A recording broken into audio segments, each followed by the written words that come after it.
নমস্কার বন্ধুরা, কেমন আছো সবাই? আশা করি সবাই খুব ভালো আছো।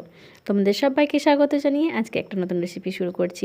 কুচো চিংড়ি রেসিপি, জিভে জল আনা।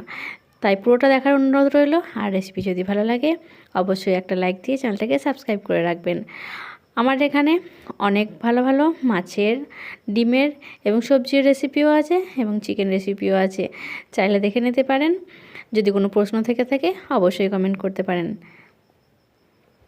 এছাড়াও আমার চ্যানেলে অনেক আরও ভালো ভালো রেসিপি আছে, যদি ইচ্ছা হয় তাহলে দেখে নিতে পারেন। এই হচ্ছে আমাদের পুকুরের একেবারে ফ্রেশ চিংড়ি মাছ। এগুলোকে কুচো চিংড়িও বলা হয়। 250 মতো আমি চিংড়ি মাছ নিয়েছি, এখানে পরিষ্কার করে ধুয়ে নিয়েছি। 150 মতো নিয়েছি পেঁয়াজ কুচি। দুটো আছে আমার কাছে টমেটো কুচি, এগুলো দেশি টমেটো তাই দুটো নিয়েছি। আছে 5টা চেরা কাঁচা লঙ্কা আর 1 চামচ আছে আদা রসুন বাটা। কড়াই আমি প্রথমে নিয়ে নেব সরষের তেল।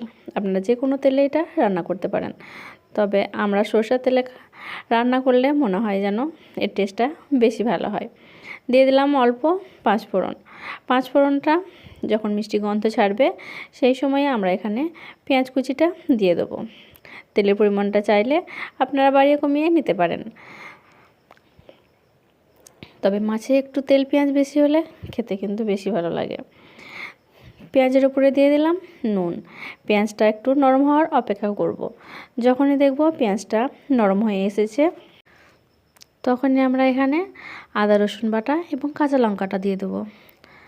আদা রসুন বাটা দেওয়ার পরে এটাকে লো ফ্লেমে অবশ্যই কিছুক্ষণ রান্না করব, যাতে আদা রসুনের কাঁচা গন্ধটা চলে যায়।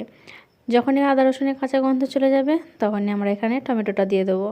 টমেটো দেওয়ার পরেও এখানে একটু রান্না করে নেব, যাতে টমেটোটা একটু নরম হয়ে আসে।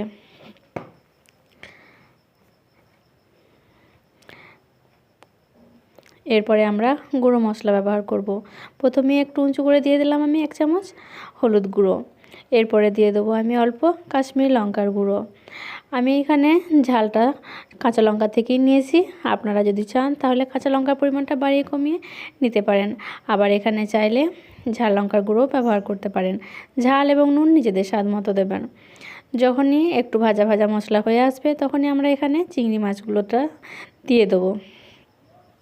চিংড়ি মাছের উপরে দিয়ে দিলাম অল্প ভাজা জিরে গুঁড়ো। হ্যাঁ, আমি এখানে ভাজা জিরে গুঁড়োই দিলাম। ভাজা জিরে গুঁড়ো দিয়ে একটু লো ফ্লেমে অবশ্যই এটাকে একটু আমি মিশিয়ে নিচ্ছি। তারপরে এখানে দিয়ে দেবো পরিমাণ মতো জল। জলটা খুব বেশি দেওয়ার প্রয়োজন নেই, কারণ চিংড়ি মাছে ঝোল হয় না। যদি ঝোল পছন্দ করেন তাহলে দিতে পারেন। অল্প জল দিয়ে এটাকে ঢাকা দিয়ে রান্না হতে দেবো যতক্ষণ না আমাদের জলটা কমে আসছে। জল দেখুন প্রায় শেষের দিকে এবং আমাদের রান্নাটাও কমপ্লিট। নামানোর আগে দিয়ে দিলাম গরম মশলা গুঁড়ো। গরম মশলা গুঁড়ো দিয়ে এটাকে মিশিয়ে নিয়ে বাস আমাদের 1 মিনিটের মতো লো ফ্লেমে ফোটাবো, তাহলেই তেলটা উপরে চলে আসবে আর আমাদের রান্নাটাও তখনই কমপ্লিট হয়ে যাবে। যদি রান্না ভালো লাগে তাহলে একটা লাইক দিতে ভুলবেন না। আর যদি অন্য কোনো রেসিপি পেতে চান তাহলে নিশ্চয়ই কমেন্ট করতে পারেন।